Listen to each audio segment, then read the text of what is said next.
माझ्या आयुष्यामध्ये जेवढं माणसांना जपता येईल तेवढं मी जपलं.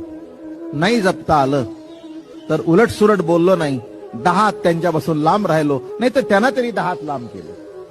हे सगळ्यात उत्तम उपाय.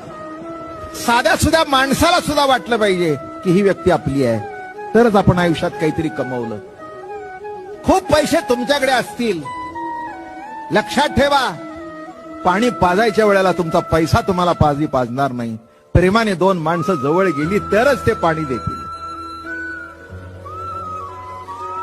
हो, नर्सची ड्युटीची वेळ संपल्यानंतर ते म्हणेल 6 वाजले, मला घरी जायचं.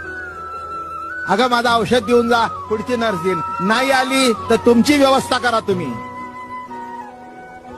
चांगली असेल तर बोलणार नाही, पण बाहेर सांगेन तुमची आई थांबा म्हणते, मला थांबायला वेळ नाही आहे, मला दुसरी ड्युटी आहे. नाही तर तुम्ही जाऊन बसा तुमच्या आईजवळ. नीट लक्षात घ्या.